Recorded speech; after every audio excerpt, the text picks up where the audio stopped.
The whisper between the lines. Imagine a dark room where only a single flame dances in silence. The air is dense, saturated with the scent of ancient papyri. The walls seem to breathe, as if they held secrets never spoken aloud. There rests the Book of the Dead, not as a lifeless object, but as a living body pulsing between symbols and silences. Whoever approaches feels something different, a whisper that doesn't come from the wind, but from eternity. Historians call this book a funerary text, a manual for the dead, a collection of prayers, spells, instructions to guide the soul beyond. But the initiates, they would never call it that. To them, the Book of the Dead is the secret map of the soul. It does not speak of corpses. It speaks of awakening. It does not narrate an ending, but a beginning. It is like looking at an ancient ruin and feeling that it still breathes. Each hieroglyph is more than stone or ink. It is a code vibrating through time, echoing in the heart of those who dare to decipher it. Some papyri were found in untouched tombs, hidden for centuries beneath desert sands. When archaeologists opened them, they heard nothing. But the sensitives, the seekers, said something else. There is a whisper here, voices that speak beyond words, whispers of eternity, an echo crossing centuries, a call that never ceases. And here comes the first turn. What if this book was never written for the dead? What if the true reader has always been the living? You now listening to these words, I now feeling this silence. We who walk among invisible veils, trying to remember who we are. The Book of the Dead may have always been a mistaken name. Perhaps, from the beginning, it was the Book of Hidden Life, a secret ritual coded in myth, teaching not how to die, but how to awaken. A portal hidden inside ancient words that seem distant, yet speak directly to the human heart of any age. Close your eyes for a moment. Imagine holding an invisible book in your hands. It is heavy, as if made of stone and light at once. When you open its pages, there are no hieroglyphs. There are your memories, fragments of dreams, fears, small deaths, and small rebirths. This is your own Book of the Dead. The whisper between the lines is, in truth, your soul calling you back. But what is the first key this book offers? What opens the portal between worlds, between life and eternity? The Egyptians believed it was not gold nor offerings. It was something far more intimate, the key to the afterlife.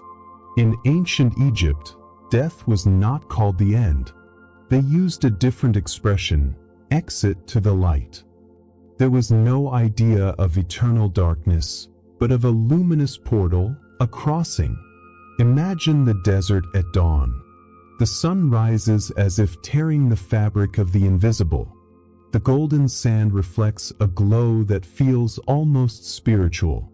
This moment, between darkness and light, was, to the Egyptians, the symbol of the soul's awakening.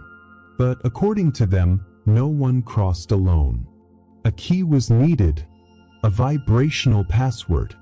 Something so simple, yet so profound, it could easily be lost, unless it was cultivated. The name. The Ren. This was the name of the soul. It was not just a word, but the vibrational essence of being. To know one's own name meant to know one's eternal identity. And to speak that name before the portals of the beyond was the first secret ritual. Name as key. The name as the key. Not the name given by parents, but the primordial sound vibrating at the heart of the soul. The Egyptian priests believed that, by forgetting one's own name, the soul became lost. It was like walking endless corridors without ever finding the exit. But the one who kept the Ren, who carried it like a lit flame, would find the way back to the light. And here, a powerful symbol arises for us, the living. How many times do we forget who we are? How many times do we carry names that do not belong to us? Labels, masks, judgments? It is as if we distance ourselves from the Ren, that pure vibration that defines us beyond any story. Close your eyes, take a deep breath, and speak your own name in silence or softly aloud. Not as a common sound, but as if it were a mantra. Let each syllable vibrate within you, echoing against the invisible walls of the soul. Repeat slowly, I am this sound, I am this being, I remember who I am. This small exercise is the modern reflection of the ancient ritual, a simple way to reconnect with the Ren, the key the Egyptians believed could open the portal of light. But in the Book of the Dead, the name was not enough. There was a second stage, a ritual wrapped in tension and silence, a mysterious judgment before a cosmic scale. And the question that echoed was always the same. Is your heart light enough to cross? The judgment of the feather. In the heart of ancient Egypt's funerary chambers, one scene was painted again and again. A scale. On one side, the human heart. On the other, a feather. It was not just any feather. It was the feather of Maat, goddess of truth, justice, and cosmic harmony. The lightest weight, and at the same time, the most demanding. Imagine the silence of this room. Columns adorned with watchful eyes. The gods observing. And the heart, that red, pulsing muscle, placed before the symbol of absolute purity. The weight of truth. That was the true judgment. Not a tribunal that punishes, but a mirror that reveals.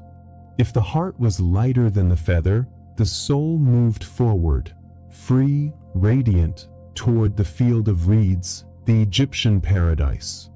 But if it was heavy, filled with lies, guilt, shadows left unacknowledged, then came Ammit, the devourer, part lion, part crocodile, part hippopotamus. A monster of extremes who did not punish out of cruelty, but returned the soul to the cycle to try again.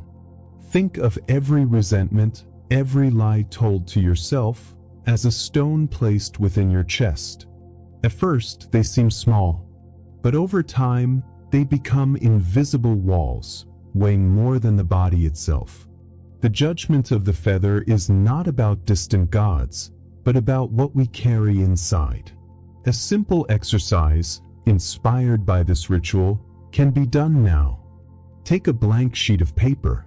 Write on it something that weighs on your heart, a guilt, a fear, an unspoken truth. Then fold the paper and, if possible, release it to the wind. Let the air, symbol of the feather, carry the weight for you. It is a small act, but profoundly symbolic. A modern echo of Maat's judgment. An invitation to make the heart lighter, not only in the beyond, but here and now. But the judgment was only the beginning. The Book of the Dead spoke of a path even more mysterious. A labyrinth of secret gates, where each entrance demanded a confession. It was not enough to have a light heart. The soul had to pass through each portal, stripped bare before the truth. The labyrinth of secret gates. After the judgment of the feather, the path did not open immediately. The Book of the Dead described something even more intriguing, a labyrinth of gates. 42 doors, each guarded by a spirit, each demanding a confession. Imagine an endless corridor, where every door is marked with ancient symbols, glowing like embers in the dark. Behind each entrance, a presence waits in silence, and the soul, still fragile from the crossing, must speak. But these were not confessions of guilt. They were declarations of integrity, a mantra repeated before each guardian. I have not sinned against truth. I have not stolen life. I have not caused needless pain. I have not abandoned my essence. It was as if each door tested not the mistakes, but the memory of what remained pure. 42 gates. 42 mirrors, each returning a forgotten part of the soul. Think of life as a vast corridor filled with invisible doors. Each choice, each act, is one of them. And there is always a silent question. Are you being true to yourself as you pass through this portal? Just as in ancient Egypt, it is not about punishment, but about coherence, about aligning heart, word, and action. A simple exercise can bring this symbol into the present. Close your eyes. Recall an important decision you made recently. Ask yourself, when I crossed that door, was I true to myself? If the answer is no, the ritual suggests the path can still be retraced. Each day, new doors open, and before them we can always reaffirm. Confession of light. The confession of light. But there was something even more powerful in the Book of the Dead. It was not only about doors and confessions. The text spoke of secret names, words vibrating like cosmic codes. And it was said that whoever knew the hidden name of a god carried its very frequency. The name of the gods. In the silence between the gates, a new secret begins to emerge. The Book of the Dead whispers something even bolder. The power of divine names. For the ancient Egyptians, a name was not just a label. It was the very frequency of a being. The secret sound sustaining its existence. They said that to know the true name of a god was to hold part of its essence. It was like holding a spark of the fire that moves the sun. And so, within the sacred texts, endless lists of names appear. Names of Ra, of Osiris, of Isis, of Horus. Each one charged with vibration. Each one a key to cross the veils. Frequency of power. The frequency of power. A sound that does not merely describe, but creates. Imagine a dark temple. An initiate enters, blindfolded, guided only by the echo of ancient voices. Suddenly, someone whispers in his ear a name he has never heard before. And in the instant that sound vibrates in the air, the room fills with light. It is not the word itself that illuminates, but the frequency it carries. This ancient ritual finds echoes even today in practices such as Indian mantras, Tibetan chants, or even the simple act of repeating in silence a word that connects us. Try it now. Choose a sound, a short word that evokes strength or peace. Repeat it slowly, letting the vibration resonate within your chest. Notice how the mind shifts, as if a subtle frequency begins to align body and soul. That was the hidden mystery of the Book of the Dead. Not just to read the names, but to feel their vibration. Not just to speak, but to vibrate along with them. But among so many names, there was one that could never be revealed. The hidden name. The secret, unreachable. It was said that whoever knew it would hold in their hands the very heart of the gods. And to guard this mystery, the text guided the soul to another crossing. The journey on the boat of 1,000 stars, sailing toward eternity. The boat of 1,000 stars. The crossing does not end with the names. The Book of the Dead describes a grand image, so vivid it seems engraved in the very sky. The solar boat of Ra, gliding across the cosmic ocean. Imagine the dark horizon of night. Stars scattered like silent jewels. Suddenly, a golden boat cuts through space, illuminating the void. Within it, the sun god Ra leads his crew of divinities and protective spirits. But this voyage was never peaceful. Each night, the boat faced Apophis, the serpent of darkness, who tried to swallow the light and plunge the cosmos into chaos. It was the eternal battle between awakening and forgetting, between the flame of life and the abyss of death. The solar journey, a cycle without end, an eternal rebirth. Think of your own life as this boat. Every day you sail between darkness and light. The trials that arise, pain, loss, fear, are the serpents that try to extinguish your inner glow. But each morning when you open your eyes, you are reborn. Born each dawn. Born at every sunrise. The Egyptians saw in this myth an essential truth. We do not die only once. We die and are reborn every day. In sleep, we leave the boat of the body. Upon waking, we climb again into the vessel of life. You can sense this in your own routine. The moment something ends, a cycle, a relationship, a version of yourself, is a dark night. But soon after, there is always a dawn. There is always a boat that returns with the light.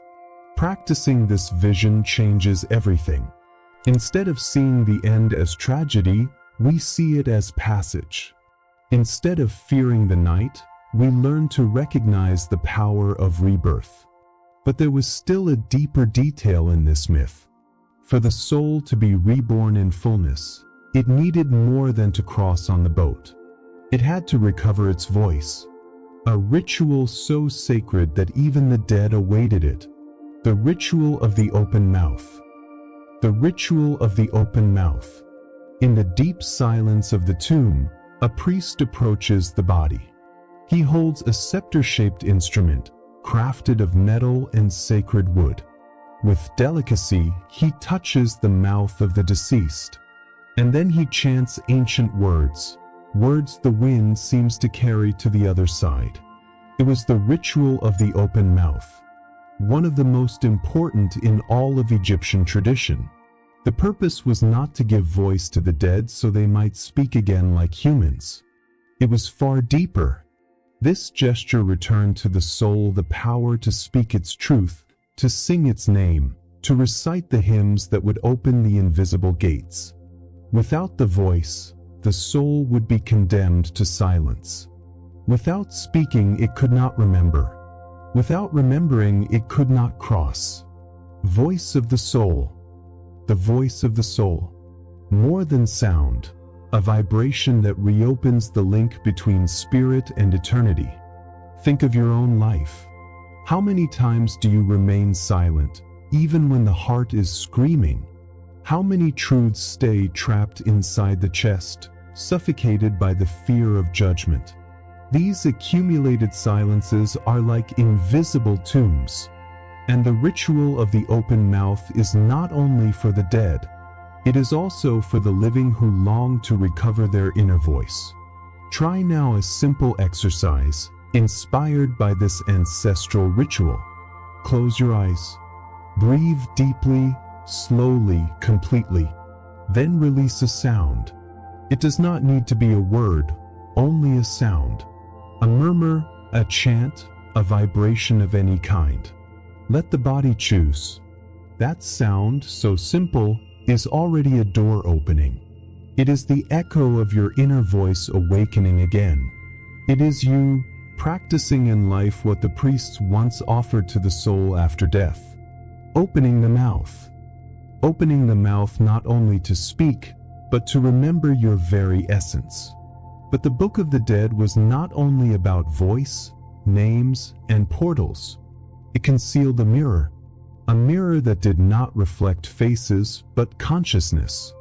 And it said, whoever reads this book is reading themselves. Book is mirror. The traveler of the soul believes he is reading a book. But little by little, he discovers something unsettling. The book reads him back. Each hieroglyph is more than a symbol. It is a window inward. Lines and drawings that, at first glance, seem like nothing but ancient art, begin to move as if they were breathing. And suddenly, the initiate realizes. These images do not describe distant gods, they describe himself. The Book of the Dead is not merely a manual for crossing. It is a mirror of the psyche. Each passage speaks of hidden parts of the soul. Each gate represents human dilemmas. Each god is an inner force, an aspect of consciousness. Script of the soul. The script of the soul. A text not written only to be read, but to be felt. Imagine holding a papyrus before you. As you gaze at the hieroglyphs, they begin to dissolve. In place of the figures, scenes from your own life appear. Memories of childhood, difficult decisions, wounds never spoken. What once seemed distant reveals itself as near. The book is not outside. It is within. Close your eyes for a few moments. Now, visualize each thought as a hieroglyph being drawn before you. Some are clear and luminous, like words of hope. Others are dark and heavy, like indecipherable symbols. Ask yourself, if my mind were a papyrus, what hieroglyphs would be inscribed on it today? This simple exercise reveals something profound. The Book of the Dead is also the book of life that you write daily, with every thought, every act, every silence. But amid so many symbols and reflections, there was a great promise, a secret about the light, a light of 1,000 eyes, capable of guiding the soul on its final path. And most surprising of all, that light did not come from outside, but from the freed heart itself. The secret of the light. The initiate has crossed the gates, weighed the heart against the feather, recovered the power of the name, given voice to the soul itself. And now, before the final veil, the Book of the Dead whispers a secret. There is a light of 1,000 eyes, a light that sees all, embraces all, forgets nothing. Imagine the night sky. Thousands of stars opening like cosmic pupils. They are not only watching, they are calling, as if they were open windows, guiding the soul to cross the fabric of the universe. 1,000 eyes of truth, the light that guides. Not a torch carried by distant gods, but a radiance born within those who dare to cross. Think of the heart as a dark cave. When it is heavy with burdens, there is no space for anything but shadow. But when it becomes light, empty, open, it is in that instant the light bursts forth from within, illuminating every corner of the soul. The Book of the Dead said that the initiate should walk toward this light, without fear, without attachment, because it was not the light of the heavens. It was their own inner light reflected in the infinite. Try this for a moment. Place your hand over your chest, breathe deeply, and imagine that within you there is a star. Not a distant star, but close, silently vibrating. See it grow with each breath, illuminating the body from within. Now visualize this light crossing the skin, reaching the space around you, as if 1,000 eyes were shining through you. This is the secret. The light does not need to be sought. It is already within, simply waiting to be remembered. Light within. The light is within. But then arises the final question. If all the secrets of the Book of the Dead point inward, what, after all, is the hidden ritual it guarded so closely?